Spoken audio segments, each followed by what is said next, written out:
As the youngest of the royal children, she had the ceremonial role of representing the family in the capital.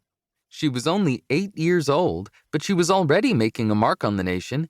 She had been the one who convinced the pharaoh to have the shadow candidates in Khufu's testing magically transported away at the moment they would have died. She'd saved a lot of lives, including Gilli's and Seret's. Because of her, Gilli and Seret were able to come along on the trip too. As a cadet in the royal guard, Seret was aboard to learn about her duties when the royal family traveled. Gilli, as a novice magician, was along to meet with some star magician named Iset. Those were the official reasons they came along, but I really think that Pharaoh Neferu and Queen Heta arranged it as a way to reward them for helping to defeat Amut when she attacked the prince. Khufu and I finally reached the top of the spire. We climbed out into a small round basket. Khufu unpacked the bag he had slung over his back and shoved a bundle of cloth into my chest. I accepted it and watched him snap out another garment. He shimmied into it with enthusiasm and then raised his arms. "Look," he said, a ridiculous smile on his face. "I'm a bird." Not exactly. He was a 12-year-old Egyptian prince wearing a shirt made of suncloth. It fit snug to his body, except for flaps of fabric that hung between his arms and his side.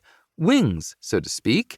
At a banquet the night before, the governor of Abydos had given all sorts of gifts to the royal family, including 2 brand-new sunwing suits for the princes.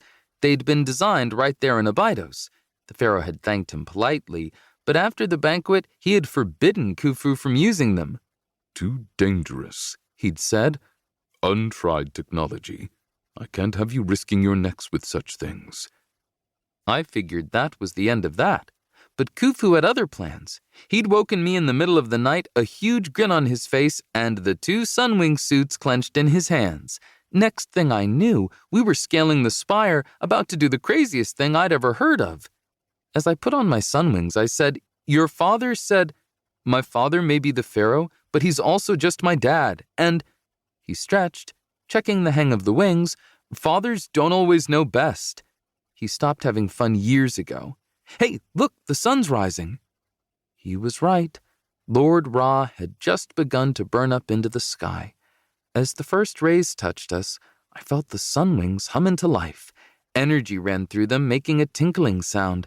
I'd seen suncloth work before, especially in the sails that powered the Mistress of Light, but feeling the energy rippling across my body was a very different thing.